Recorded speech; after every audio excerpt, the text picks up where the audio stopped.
Again, the original vision of the podcast was Dr. Janet Reid, one of my board members, one of my dear mentors, the person that if it weren't for her, I don't know if we ever would have taken this journey. Right. All that matters is you're bringing valuable content to the audience you're trying to reach. When you interview people who others know, like, and trust, you capture new listeners. And then the retention strategy is, can you keep them? The brand doesn't have to be the hero.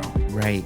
Yeah. Right? The content and the impact that you, the listener, you, the viewer, are taking this and doing something differently with it today and in your leadership, you're the hero. Welcome to the Unconventional Leadership Podcast, where we help you unlock your potential as a leader. Hey, can I ask you a favor? Can you please hit subscribe or follow on any platform that you're listening or watching this episode? Our goal is to connect with you, to bring additional value to you, to bring additional topics to you, and we can do that more effectively if you hit subscribe or follow. Thank you so much. Okay, you start this podcast. What did you expect was going to happen, and did it happen? Yeah, so there was a chart. There was a chart of little stick figure people. Yeah. That somebody sent me when I started the journey. And it was like, if 15 people tell 15 people who tell, like, the compound interest effect of podcasts. We happen to work with many family businesses and many international families who own companies in North America, and also holding companies who own a portfolio of businesses. That's part of our niche. So part of our global niche is international family-owned offices that own businesses throughout North America. So we also work with a lot of international companies doing business in North America. So what I thought was really cool was that as I would interview people, their home countries would pop up as we just had 37 people from Germany listen, and from Mexico listen, and from Italy listen. And it showed me that, like, when you interview people who others know, like, and trust, you capture new listeners. And then the retention strategy is, can you keep them? Yeah, right? That's true. And how do you produce the next episode? So, so I underestimated the power of others sharing their episodes. Because those who share their episodes amplify their episodes. Right.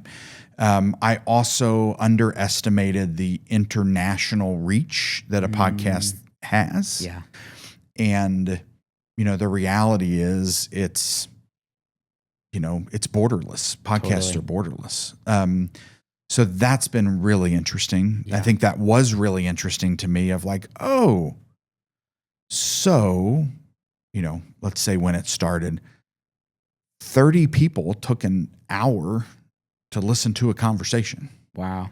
And then last week, 170 people. And then the next week, 380 people listened to our content. That's a lot of time. That's a lot of hours. And that's just compounded and grown.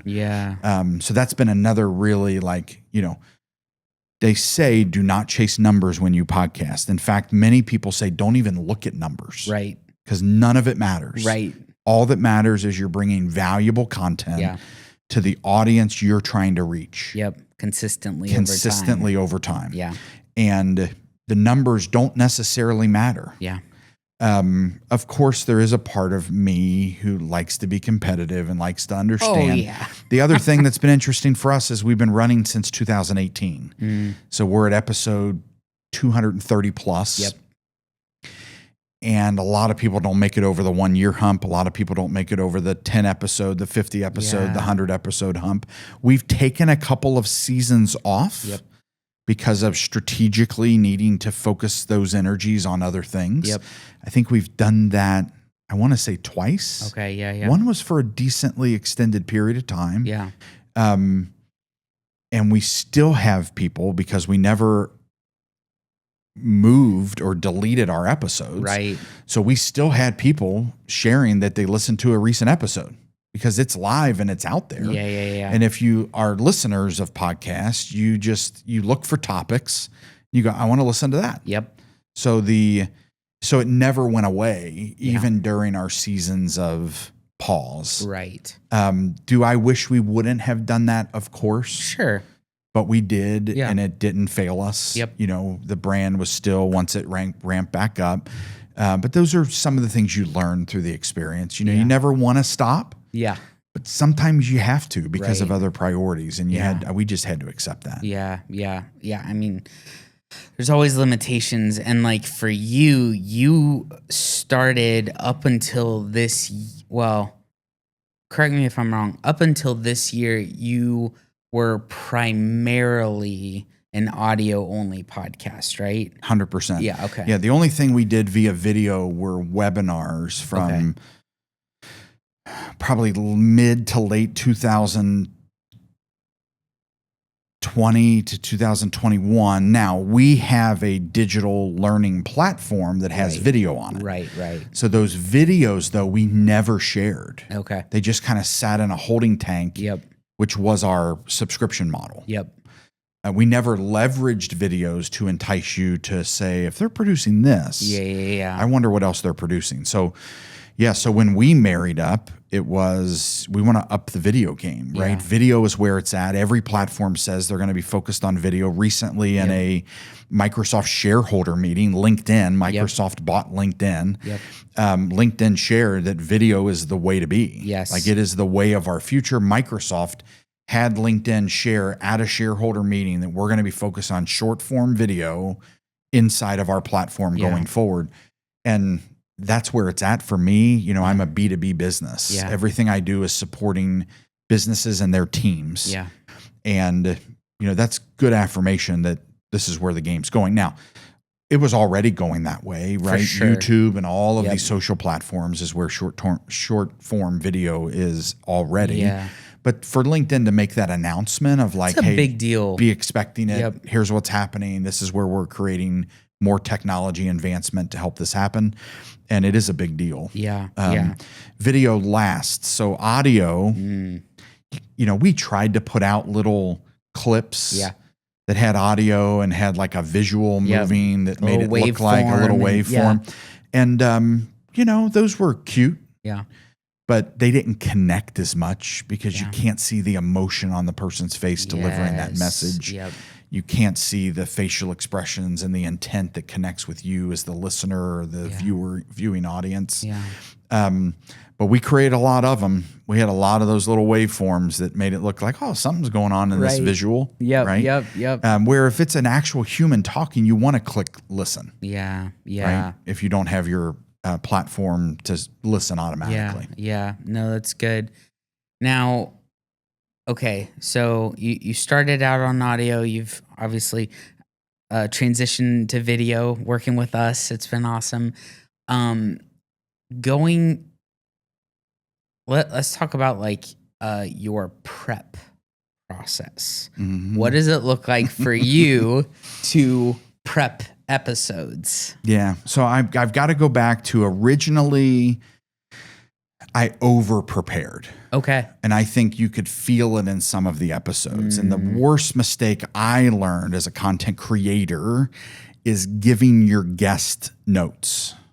Okay. Because what it has felt like to me in giving my guests notes is that they then say, okay, here's the expectation. Here are the things I need to share. Here are all the preparations I want to deliver. Here are all the messages I want to say. And it felt to me too robotic. And I wanted to really create back to, again, the original vision of the podcast was Dr. Janet Reid, one of my board members, one of my dear mentors, the person that if it weren't for her, I don't know if we ever would have taken this journey of Talent Magnet Institute, of the Unconventional Leadership podcast, which we can talk about the rebranding and all of that. But she said, Mike, think of yourself and all of the powerful conversations you have over coffee and a meal. That's the kind of authenticity you want to have. Those are unscripted dialogues, right? That's what people want to hear.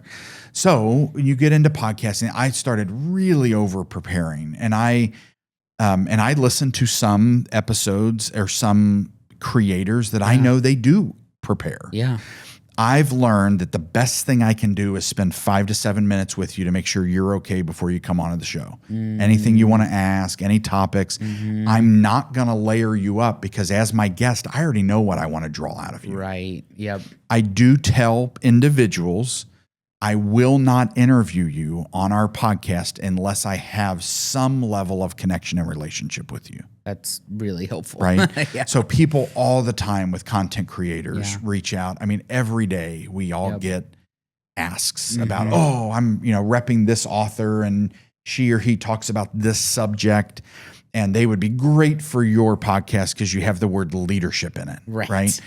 And then you're like, you haven't listened to one thing that I've done. And I have a really good friend, John Thurman, who he and I talk about this. We talked about it all the time because he would experience this too, right? As a content creator, you just get hit with guest request.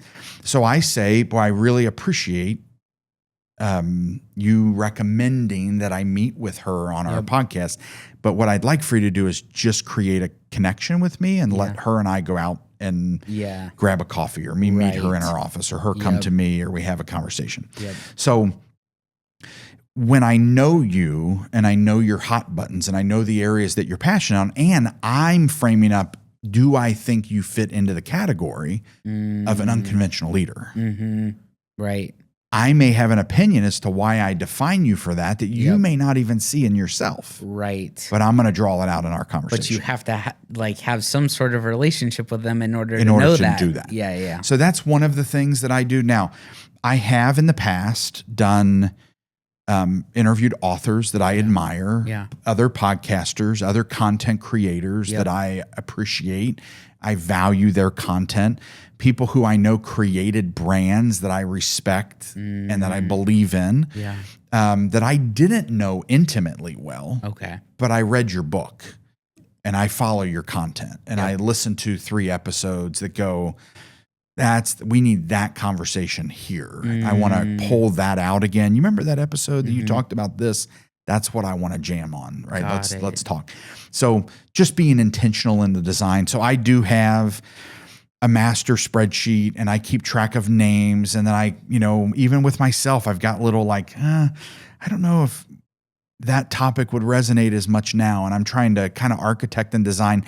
I've always been the one who has curated the names from others. Yeah. And then I've thought through who's going to be on because again, I have a team behind me. Yep.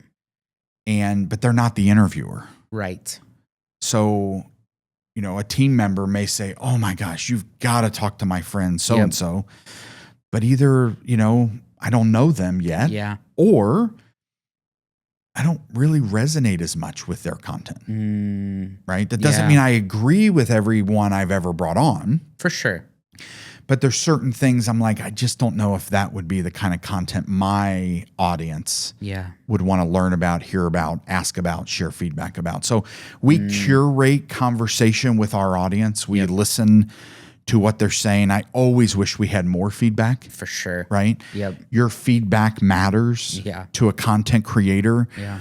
But we curate enough to know, all right, I know if we talk about these 6 topics this year, people are going to really appreciate it because that's where the teams we're working with in a B2B setting. Yeah.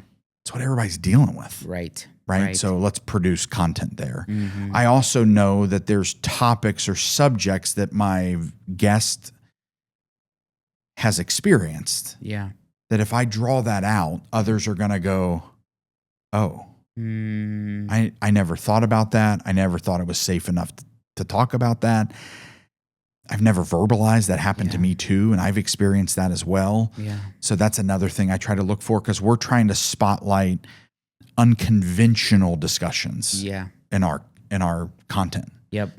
And for people to go, oh, that person experienced that? I would have thought that only happened to me. Yeah. No. Yeah. Nothing only happens to you. Yes. Somebody's experienced it somewhere. Yep. So we're trying to draw those out as well. And I think what I love about, as somebody who's been editing the past 20 some podcasts, I think one of the things I really love about those conversations that you have is I feel like it's unconventional, but the reason why it's unconventional is because it's uncomfortable. Mm. And it's like those conversations, like to just have them for the vast majority of people because we're afraid of emotions or because we don't know what to do with them or we're trying to look a certain way, like to be able to just like present them as like, and this is something you do all the time, is like you're just an open book. Like you're trying to be as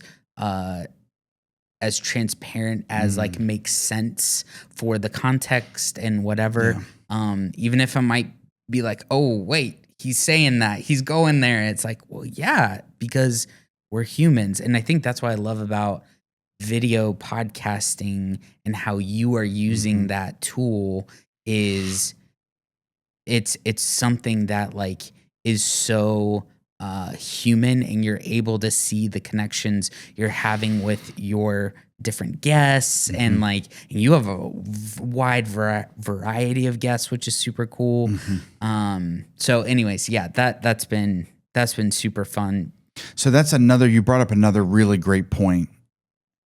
When you become a content creator and you want to be authentic, not everyone's going to appreciate what you say.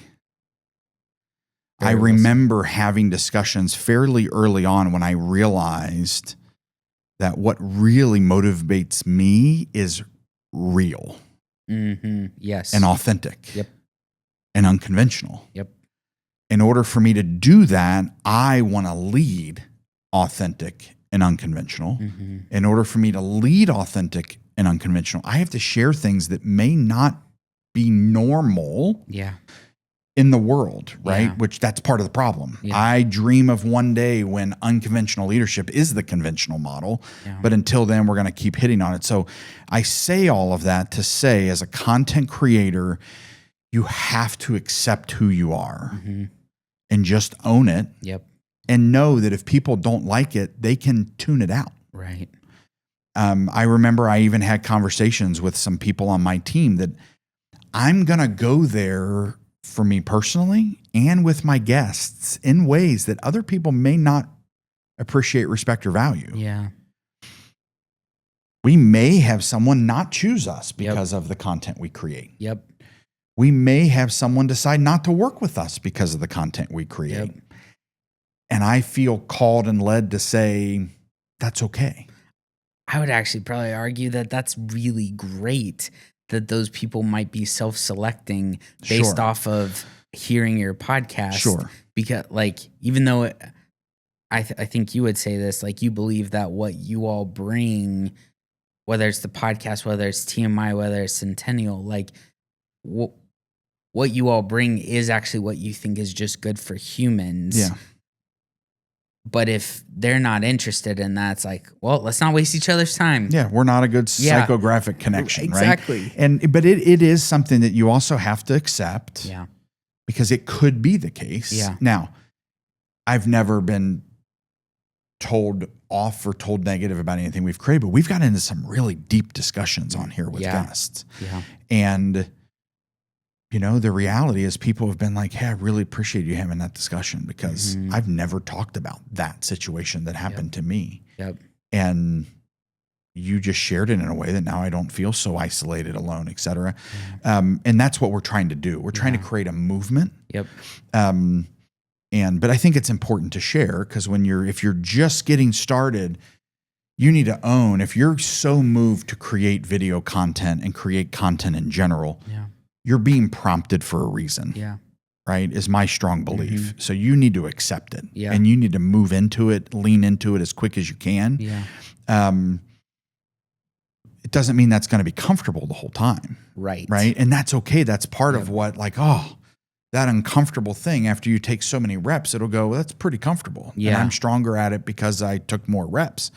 But it's probably why you're being moved, because you don't hear someone talking about these things. And it's time for somebody to talk about them. So create the content. And lean into the content experience. At what point in your podcasting journey did it feel like, I feel like I'm comfortable doing this now? Or was it just kind of always that way? At what point? I don't know. There was something around episode 20 Okay. that was like, I really like podcast days. Interesting. I still feel like, and I love the work I do. Yeah. But when I'm in the studio, there's just something about the experience. I think I love the authentic conversations. Yeah. And I love that part of my work world is having them all the time. I do it all the time. Yep.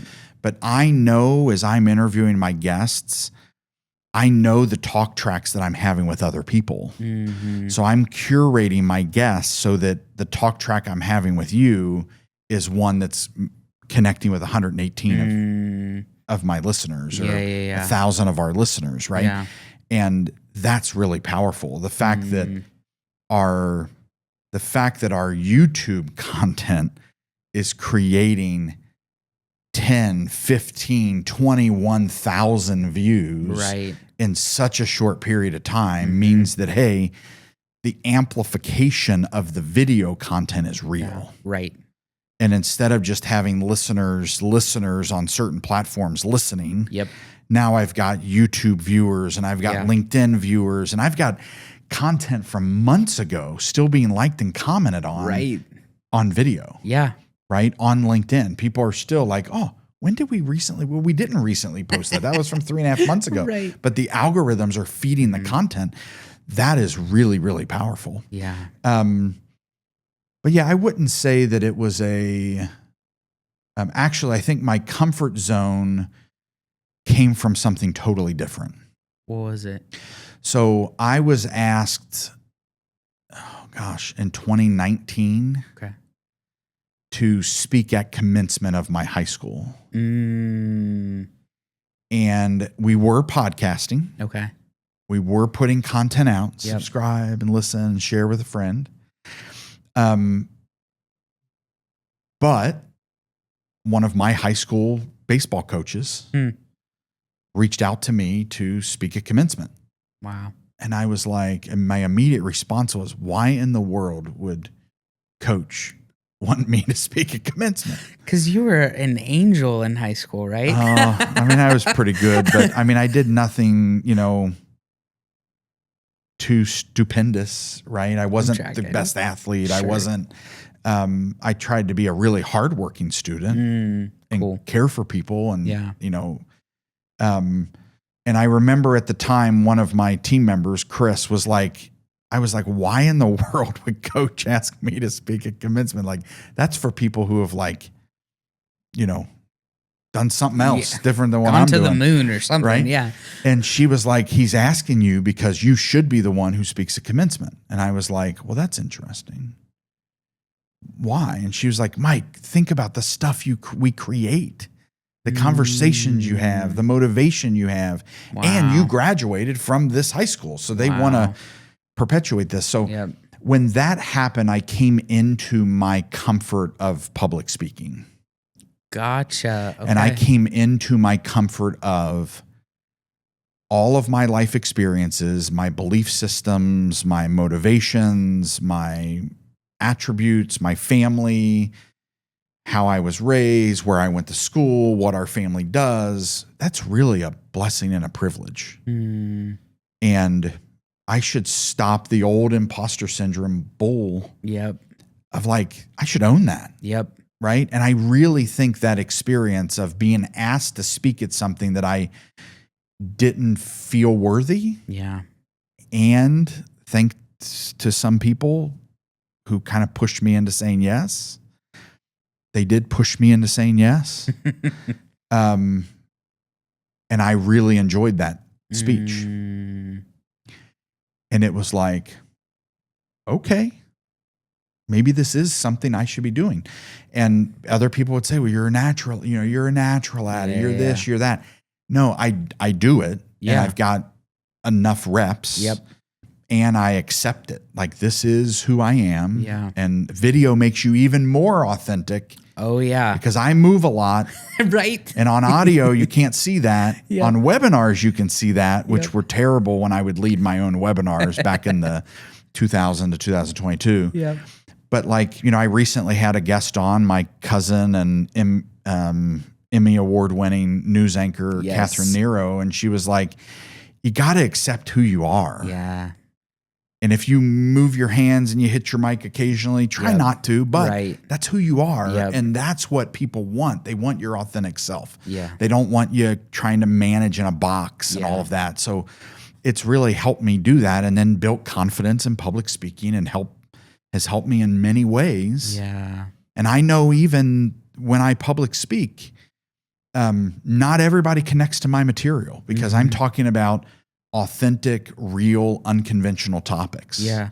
Things that I know are important to the audience, whether they like it or not. Right? Yep. Which also means they may not like it. They may not Right. be ready for it. They may not be hearing it, but I'm always looking for a few people in this audience who are like, hallelujah, this is Yeah. finally being discussed. Right. And I did get a hallelujah from the far left corner of my commencement speech. That's And I was like, amazing. this is where I'm supposed to be. For the people in the back. Yeah, There we do I go. wish I could do it now from then, of course, because I'm stronger at it. Yeah. And I've gotten a lot more reps. But it was a really cool experience. Trying to capture high school seniors who want nothing but to be out of the auditorium Right. and or the gymnasium or off the football field, Yeah. and trying to speak to a few of them that are like, that's me, right? It was a really cool experience. But that's what helped me get more comfortable. So it wasn't the reps on the mic. Fascinating. It was a different experience that I was like, you know what? Maybe I am made for this. Huh. Maybe this was part of where I need to be. I love call that. it promptings. Like, God wants me right here, right now. Yeah. And now we're at, again, over episode 230. Yeah. And that's with taking a couple seasons off. Right. We've been podcasting since 2018. Yep. I still have avid listeners. I love you so much for being an avid watcher Yes. now. Yeah. Who like give me updates on all the recent episodes that I've talked. And these are like significant leaders in our community who are gaining value from the content we're creating through the Unconventional Leadership podcast. Yeah. And that's pretty awesome. I know there's, I feel the same way of podcasts I listen to, Yeah. right? I There's agree. episodes that I have that like, this is the exact episode I needed right now. Yep.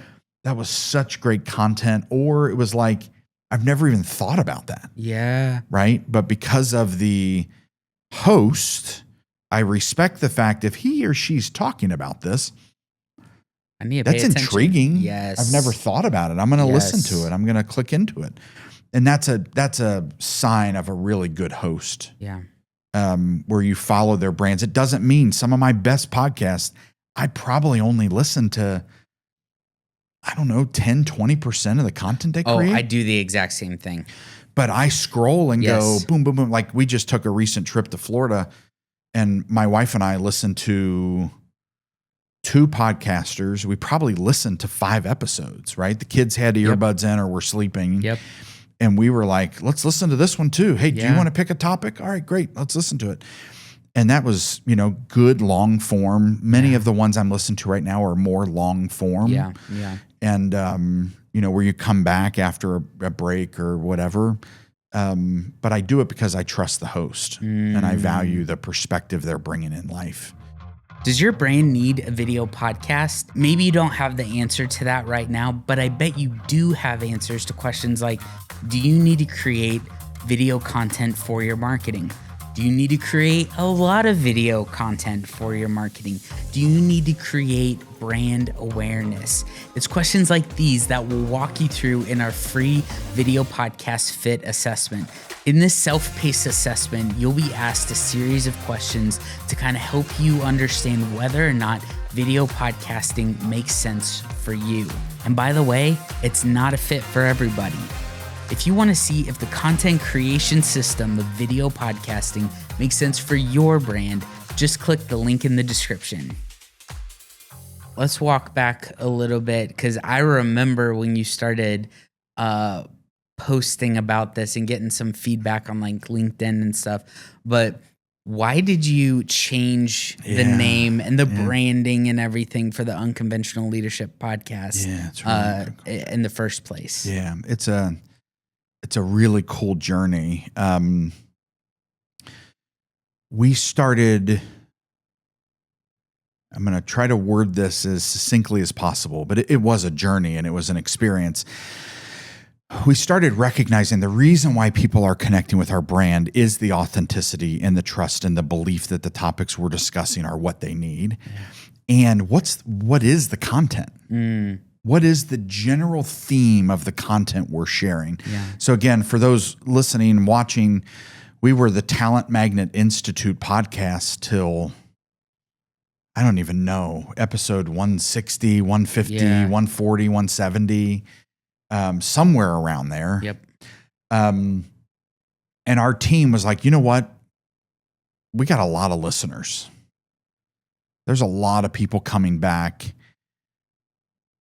The brand had built itself up enough that like people are beginning to know what Talent Magnet Institute's about and you know what we're trying to accomplish.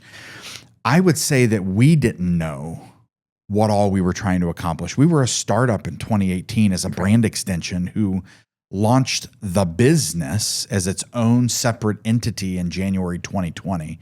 Great timing. I am a survivor. Right. But we recognize like the reason why people are connecting with the brand and our clients and customers and the teams we're working with need our help is because we're helping them think differently about leadership. So we started going down the path of different phrases that meant a different type of leadership. Okay. And we were working with a team called the Homegrown Collective. They were helping us through some of this. And in the midst of all of the brainstorming that was going on about a different type of leadership, someone at some point said, it's because it's unconventional. And we want to draw more listeners in who think unconventionally, who even the phrase makes them go, all right. What's that all about? Because I like that. I like that. I like that, the unconventional. It means something. It has not just a brand attached to it. It has a meaning attached to it. When I say unconventional leadership, you say, and everybody typically would have a definition if you ask them, right? And so we went through that whole process and we did hey, check the box 1, 2, 3, or 4, leave it in comments, what resonates with you. And it just kept coming back to our team that like, it certainly feels like a really clear winner that we're going to rebrand this thing. So we did that. I mean, I think before we only had like an icon with our name and it mentioned like, certain aspects of leadership growth in the frame of the icon. Then we started producing images with guests and myself. And we also realized as a creator, the host is the one building a lot of the trust. For sure. Right? So 100. What we also realized is that at some point, Mike, you've got to put your face on the brand. And some would say, well, you've always been the face of the brand. And it's like, but we had a little icon, our flywheel. And putting the face on the brand, rebrand. I think you even helped us go through some of this thinking through as an expert. I was reaching out to you and Brian separately at the time. Like, hey guys, here's what we're thinking. Love to get some of your perspective. So that was part of it. Now that unconventional leadership has taken off. And it's even become how we've rebranded our internal programming. Right. We have a program called the Unconventional Leadership Program that teams experience. They come in, we create a custom journey for you in our unconventional leadership programs. We're getting ready to offer where organizations can even register team members into a seasonal experience that's on an unconventional leadership training program. And because it's really resonated. Wow. So I'm really thankful for that journey that we went down. I'm thankful for the timing. We did it when we finally figured ourselves out. As a startup, you really don't know you may think you know what your customers want. You can do all the viability research work and all this, and you can have an opinion. But until you go through a few iterations and really start listening to what the customer wants versus selling your product, we moved from selling a solution that we thought everybody wanted to designing the solution that everybody was asking for. And it kind of led us down this path of like, okay, people are engaging with us because they want their team to think unconventionally. Gotcha. They want to lean into the uncomfortable, the dissonance, the challenging cultures that we all deal with. Yeah. What if we just leaned into it and said, you know what, let's get really comfortable with uncomfortable. Yeah. And let's think about leading differently, where authentic self, I'm not just giving lipstick to it. Yeah. I'm actually executing against it, and I'm leading differently. Right. And leading differently, that probably was one of the 4 options that we put out there. Yeah. You know, the phrase unconventional attracts you was the research that we did. Yeah, that's great. And I love that you all went that route too, because I think it does such a better job of kind of letting people know what to expect with the podcast. And then when they get into the content, that is the theme. That is all you all talk about. Yeah. And so, I love that. Yeah. And think about that. Like Talent Magnet Institute, although I'm very proud of our brand, you didn't have that same emotional connection to it. Right. You're like, who are they? Yes. Not what content is being discussed. Exactly. And that was this shift of like, it's all about the content. That's all about the phenomenal. conversation, the resources, the tools, the information, the insights you're going to learn. You know, the brand is like the brand doesn't have to be the hero. Right. Yeah. Right? The content and the impact Yep. that you, the listener, you, the viewer, are taking this and doing something differently with it today and in your leadership, you're the hero. Yes. We're just a resource. Right. Right. And that, I mean, that's like whether doing content creation or in your actual business, like your audience, your customer has to be that hero. They have to be the focal point. They have to be the one who, like, I think I was listening to a podcast today. Oh, it was I think it was the CMO podcast with Jim Stengel, and he was saying, or in the podcast, they were talking about how it is there are some people who just like create things to put it out in the world, and the person saying this was like, I would call them like artists, right? They're not content creators. Content creators have somebody in mind. They're trying to create for somebody. That's correct. It's not just pure self-expression. Right. It is, I'm trying to provide value to these people. Right. I care about this topic or whatever so much, and I think I have something to say, and I want to bring it to these people in the way that only I can bring it. So I love that so much. Yeah, I'm going to feed off of that a little bit. When you say that, I even feel like with the content we create at the Unconventional Leadership Podcast, I believe the guest has something to say and may or may not have their platform. Yes. And I know the power that lives inside of them and the things they've done uniquely and the way they lead and the way they treat people and the way they've worked through some really hard stuff that becomes, it is who you are. Anything you experience is you. Yeah. And that's a part of your story, your iceberg, right? Yeah. So I'm trying to have that experience with my guests that like I've literally had people get off the mic and go, I've never shared that with anyone. I love that so much. And I can't believe I just did that. Wow. But it really feels like it's a relief. I have this relief, and you took me there, and I went there, and there are things that have come out in my episodes, our episodes, I didn't even know was going to come out. It wasn't scripted. Yeah, right. I didn't know this person was dealing with that or had this in their past, or what really motivated the thing I do know about you, what was behind that. Yes. I didn't even know that. But so I've worked on creating that safe space for the guest, knowing that they can tap out at any point. Right. But I've never had that happen. Wow. 235 episodes or wherever we are right now. Yeah. I've never had anyone say, oh, I don't want to record that. Yeah. I've had people go, that was awesome. And you're right. That was kind of it's like the root cause analysis. And I didn't even ask 5 whys. Yeah. But I think that's part of it too, that, you know, back to the design, the curation of dialogue and impact. I'm not trying to be an artist. Yeah. I'm trying to bring value that's helpful for our listeners, where they go, you know what, even if I can't do X, Y, or Z, I can take what I just heard and I can do something about that. Yep. Right? So I love that. Now, okay, when talk about the curation piece, what does it look like for you? Like you said, you have a list, a spreadsheet or something of different people, but like, you are a busy guy.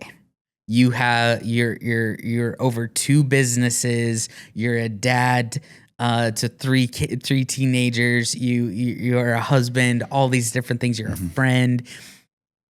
And so, like, what does it look like for you to plan out and curate? Like, okay, I want to talk with this person, and I'm probably gonna like go here. Is that all in your head? Do you put all that in the spreadsheet? Do you have a specific time you sit down to do this, or is it just kind of like on the go? Yeah, I would say that I'm intentional and strategic. Like, one of my strengths is strategic. Yeah. And the visionary component, I hear things differently in the role that I'm in, and all of the organizations and teams we support, and all of the humans that I'm around. Yeah. I hear things differently. God's given me some gift to filter the world in some way that I go, oh, we need to talk about that. Right. And then who could talk about that? Because I know a lot of people's personal stories. I know a lot of people's personal journeys.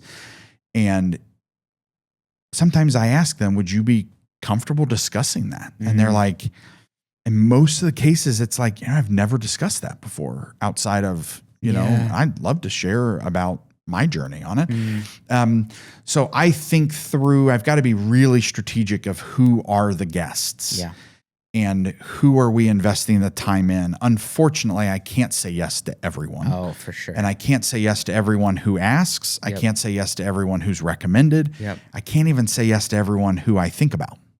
True. Right? Or, you know, whatever, like you have a good relationship with them. It doesn't necessarily mean they're a good fit for the podcast. Correct. So that's been unique. Yeah. And I curate names. I write names. I brainstorm names. I accept names. I ask my team every so often, hey, is there anyone else who comes to mind? Sometimes I'll have a guest on who will say, you know who you should talk to? Got it. And I'll go, gosh, I've never met her before, but I'd love for you to make an intro. And then it could take me 8 months. For sure. To process that connection, to have the couple conversations, to feel comfortable enough. In other ways, it's like, you know what, you're right. I'd love to get her on next week. And I've done that too. It just depends on how I'm prompted and so moved. So there's intentional time. I have this thing on my calendar called focus time. And, you know, every quarter, I think about the next quarter of content. And I don't think about too far out. I used to think further out. But what I learned is I want to be really relevant. And I don't want to talk about something 4 months from now that I really need to be talking about this. So I try to put like a value to each episode and go, I need to create X amount of impact, and who could fit into that slot, and what are the topics that we're discussing currently with teams, what's going on in the world that's relevant to the behavior of decision-making and problem-solving and change management and personal journeys and things that may hit. I also weave in and out of personal and professional life intentionally. Because I believe as an unconventional leader, all of it matters. So I even go through that journey in most episodes where I bring up something that may have no relevance to the internal team. But if you have an internal team, everyone on that team is experiencing something like that, right? And I'm trying to help equip us to go, you know what, I probably should ask that question. I don't even know what my team's hobbies are. I don't know. I know that so-and-so has a lake house, but I don't know why, and did they grow up on a lake and all these things. all those extra conversations that we have on the Unconventional Leadership podcast should help you hear something and go, you know what? I've never had that conversation. Maybe I should. I've never taken notes about that. I've never thought about X, Y, and Z. Yep. I'm going to spend some time on that. May not be today. Sure. But next time I do this planning time, I'm going to make some notes about that. Yeah. So those are the kinds of things I do have. I mean, I keep track of lists, authors that I read, content that I hear, people who I'm like, whatever message they just shared, I'm liking it. Yeah. And I need that on this episode. Yeah, we need to go there in that conversation based on an example they shared on a social media post, a thing they talked about in a meeting.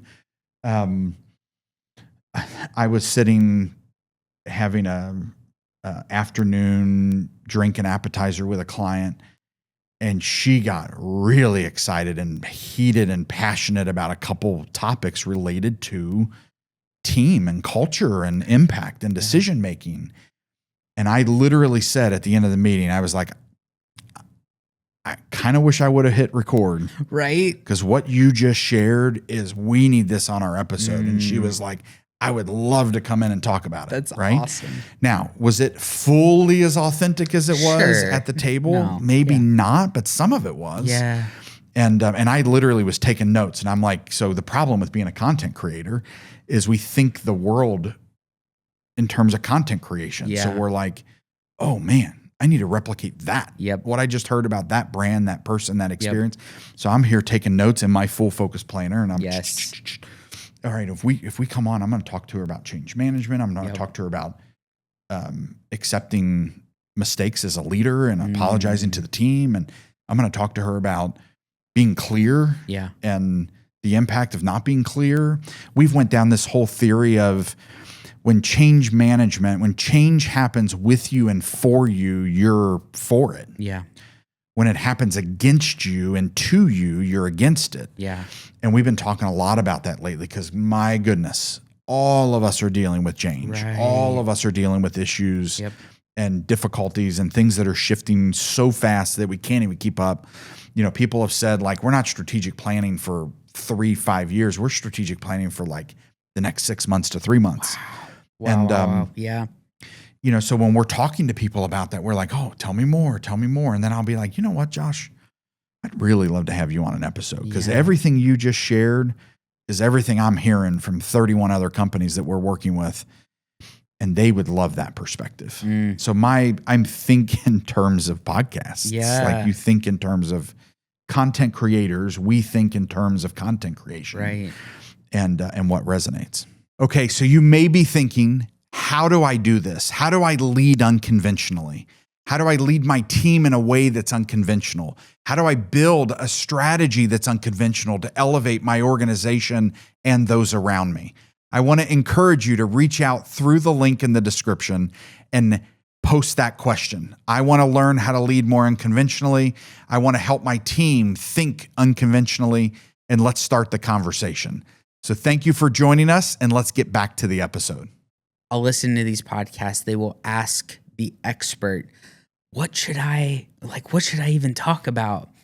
And it's just funny listening to you. It's like, you have no shortage of what to talk about because you're doing other things. You're actually doing things. You're having conversations with real people. You are having these lunches, these going out for drinks, these different conversations. You're talking with a lot of people all the time. And so, and then you're able to hear themes and figure out, okay, this is where I need to go. So I just feel like that's part of an important thing. Even like for this podcast, like I feel like I've had a much clearer vision with this.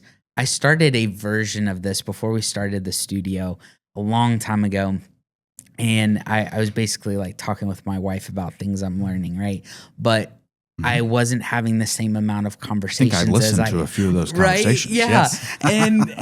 And it's like, up till like we started the studio, and we've had like over 70 people come into the studio. Actually, we probably had about 100 now come into the studio for different tours, and like we've had all these conversations. Yeah.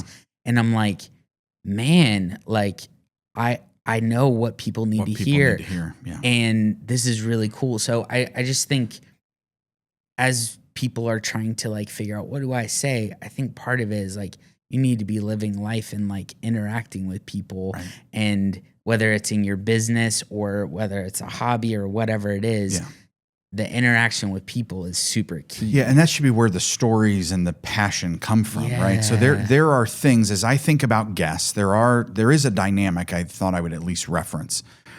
Not every person who's going through something is it appropriate for them to talk about it 100%. That's in a very public well fashion. said.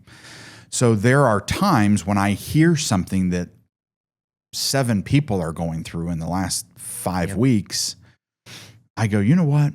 I know someone who I could have come on, talk about that topic, and then it will be helpful to those 7 teams.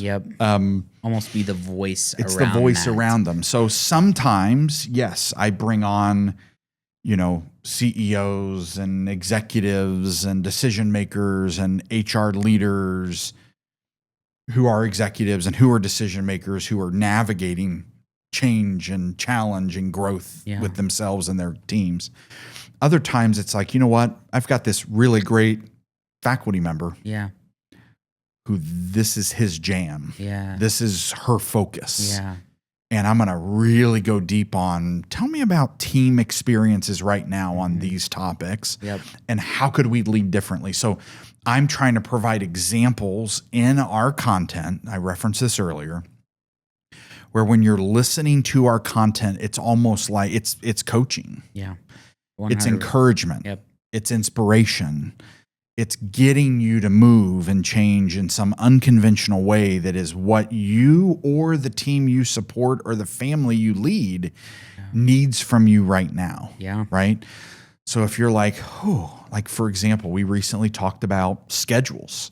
And I say, I'm intentional and I'm strategic. So my calendar is organized. My life is organized around being able for me to be able to do things that are important to my children and are important to me. So recently on Monday, on the Monday we were recording this episode, was one of my kids' birthdays, right? So I went to the driving range with him and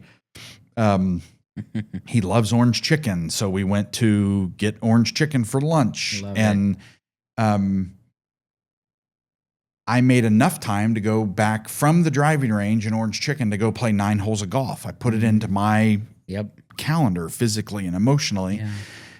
And then he was like, Dad, I got a couple friends who want to play golf with me tonight. Are you okay with that? I'm like, sure. Right. But I had the time allocated. And as busy as we are and as much content as we create and as many clients and organizations we support and teams we work with and employees and consultants that we partner with and nonprofits that we support and for-profits that we're helping work through strategy and execution and change management and acquisitions and growth of businesses, I make time to do things that I know are important for my kids to see me at and are important for me and my wife to enjoy as well. Right? So it's all structured. It's all thinking through how we execute our busy schedules and fitting it in. Now, what I will tell you is what I just told a friend this week about podcasting. This is intense, right? And for me, this is intense. So, what led me to the journey of saying, hey, Josh and Brian, and I think you guys kind of even approached me about, because we've been friends for a long time and you guys know my journey, is like, man, if I could do what I do best, which is not editing and not creating videos and visuals and doing the creative design and really thinking about the design experience. if I can come in and have the conversations and then walk away and know that the quality is going to be far better than what we used to create. And I had some really good editors editing our audio. Yeah. I had two really good editing teams. And 204 episodes. We only had 2 companies produce the 204 episodes. And then we switched over at 205 to where we are now with Cincinnati Podcast Studio. I've had some really good, talented people. But I used to hit record myself, and I used to have to make sure everything's working. And I used to have to make sure I only had probably 2 episodes that actually didn't record. And they were great conversations. You can't ever fix that because you'll never have the same conversation twice. Yep. But that is impressive that it's only 2. Yeah. And we had a friend of mine who helped me kind of learn the technology early on. My buddy Chris Medine. I had a couple friends on call if I needed them to guide me, but the quality's different when you're not an expert at video creation, and you're not an expert at lighting, and you're not an expert at creating space. So those conversations were just different. I really saw it. We did a lot of webinars, and if I'm managing all of this happening right now, I'm all over the place. Right. And it wasn't that I wasn't paying attention to you.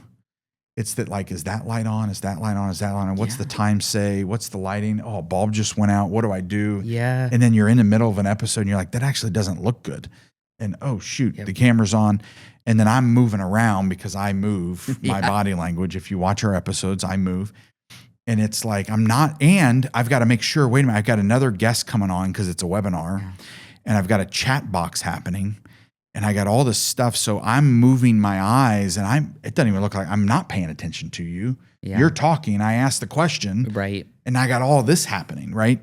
That's the real feel that some of you watching this may go, well, yeah, that's what I've been doing for 5 years. Me too, since 2018. Yeah. And it's almost 7 years. Wow. 6.5. Yep. And I wanted to do something different. It was time to elevate the brand. Yep. It's an interesting journey. I've learned a lot from you guys. I've learned, like, we didn't even use the clip art from each episode that we created for like 90 episodes. Yep. We never even added it to the episode. So it was just the bland logo. Yeah. That is our logo and is our emblem. And I love our logo and our emblem. And it does look good. But I should do that with every episode. I didn't know you could have different artwork for every episode and all these things, and catchy, and some of the, the titles and the images are like, I had one person say recently, we look like we are in an intense conversation. Right. And I'm like, that is exactly what the Cincinnati Podcast Studio wants our viewer to see. Yeah. Like, I wonder what they're saying. Right. Right. So all of those extra things are helpful and powerful and brand elevating and hopefully valuable to the listening audience. And to my friends who are thinking about content. Like, if you're thinking about content and you're executing content and you're doing content creation today to make an impact, I think you should consider partnering with someone who that's their jam, right? You're the expert at the content you're discussing. Yeah. I'm the expert drawing out these discussions and knowing what people are thinking because I'm in the room where it's happening. Right. But I did not go to school, learn from, self-educate on how to do all of this. Right. And it just, it definitely helps elevate and connect differently when you've got expertly produced stuff. Now, I know everyone says you can whip out your iPhone and create 4K experience, and you can, absolutely. But I couldn't I spent a lot of money on all of this. I mean, I have a lot of tools, and for some reason, it never looked as good as the person who told me that's the tool they use. I'm like, well, I can't make this camera do something. I spent $700 on it. Right. Now, I know that you're like 700. We spent Hey, lot more than you that. can get good cameras for $7. But I'm just no expert in Yeah, it. So the yeah. whole, the effect, I couldn't create what I wanted to, and it felt like it was holding us back. Yeah. So anyway. Yeah, I love that because I feel like, well, there's a quality piece, but then there's also like, I think my biggest thing for when I am like, hey, you should use us for your podcast is like, what's the system you need to have in place to be consistent? Mm-hmm. And to provide the most value. And if it's here, great. If it's somewhere else, great. If you can do the things, that's awesome. Like Todd Henry, he does his stuff at home. Like it's great. He's got a system down. But if you just thinking through how can you be consistent, you don't get to 230 some episodes by not having some sort of a system. But I think the other piece too is like, it sounds like you were dedicated for the long haul. Mm-hmm. And that's another thing I've been hearing from people who have been doing this for a while, who've had some measure of success, is like, you have to be committed for the long haul. Yeah. And we were, because I'm trying to create a movement. Right. And we always had that in mind too. It's like, if we're going to start this, it's a lot of commitment, but that's what we're about. Yeah. Right. So, and it concerns you at times. You're like, oh, again, we took a couple seasons off. Yeah. Because I needed to allocate other resources. And I kept telling even my board, I've got a board of directors and some advisors. I'm like, as much as I love creating content, and they all know it, like they know that this is my jam, I love to be in this conversation. You run out of resources. Yeah. Financial and emotional and time. And you have to make strategic moves. Yes. For me, it's far less stressful being able to show up, schedule the meetings, because you're right, I would produce a lot, and I had a system. So I would record the files, listen to them, make sure they work. Right. I was great. Make sure I got 2 separate mic files and a main file in case needed, and they all work. Yes. And then I would hit upload. Yeah. And my editing team would, at the time, they would crush it and create what's needed. Yeah. And then push it out into the sphere of channels, all the channels. But it still was a lot that I was trying to control. Yeah. And that was distracting. Yep. And this allows me, we've built a system. Yeah. And it allows me to show up, create the content. You're a storyteller. You design thinking about the audience in mind. So you're crafting the edits and the adjustments to ensure it meets the need of you, the audience. That's your craft. Mm-hmm. That's your jam. Yeah. That's your expertise. Yeah. It's not mine expertise. So, which is, it's great. We all need each other, right? We all need each other. My very last question is, I'm curious, what has been for you the biggest or one of the biggest impacts that showing up consistently, having the podcast, what's been one of the biggest impacts that has made? It could be on you personally, could be on the movement, it could be on your business. Yeah, I think it's probably on the movement, which does impact me personally, which does have a impact on business. Yeah. It's when I'm out and people say, hey, that conversation you had with on such and such, that was awesome. Yep. It's been interesting. I've had a few times where someone has really been passionate about what they heard. Yeah. And the example I've shared. And I was like, oh, great. I don't remember which episode it was in. Right. Because you have so many. We're releasing weekly and you're cranking through content and you're creating. But to me, that's a positive affirmation of keep doing what you're doing, because you're creating content material. Even when we went off season, I shared earlier, when we went off season and stopped recording for a while, people were still listening. Yeah. And I was still hearing when I was at places that, man, that episode you recorded with so-and-so was so good. Yeah. And you know, I know her for the last 13 years. That's and I crazy. never knew that.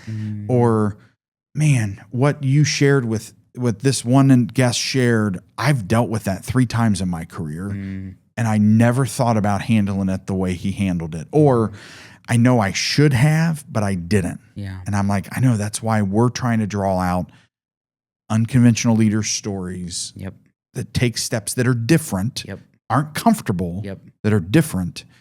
And that's probably the most profound thing for me is just hearing that, because that means that we're creating content that's clicking, that's connecting, that people are appreciating. And that's my hope in all of this, is that we keep doing that to the point where the movement is happening. And because of that, it draws more and more listeners in who want to be a part of the journey. Right. And, you know, so that's, again, I think those are the most real motivational experiences for me personally, is when I hear that, when somebody taps me on the shoulder and says, "Hey, Mike, I didn't know you did a podcast." I love that one. I'm like, for cool. 6.5 years, we've been doing a podcast, but I listened to this thing you put out and my gosh, that was so good. And I've subscribed and I've gone back and I've listened to a couple other episodes and I didn't know you knew so-and-so. And that's also pretty cool, man. And it's like, I've been talking about our podcast for 6.5 years, but that's also the challenge with content. Like, we had audio. So if you didn't click my one link to listen to it on Apple Podcast or Spotify or iHeart or where, you know, Amazon Music or Audible or wherever you listen, if you didn't click it, you wouldn't know. Now that we're doing video, people are seeing it more often. They're like, man, this is out there. This is so good. And you create, and again, as I mentioned earlier, like, I've got people commenting on stuff that we posted 3, 4, 5 months ago. Right. As if I just posted it yesterday. So that's the other really cool part that you guys are helping us amplify, which I appreciate. Thank you for joining this episode of the Unconventional Leadership Podcast. If you enjoyed the discussion, if you want to ask questions, if you want to leave a comment, please do. Please share. And even if you'd be so kind to rate and leave a review. I want to thank the Cincinnati Podcast Studio for the great production of this episode. We look forward to the next conversation to help you unlock your potential.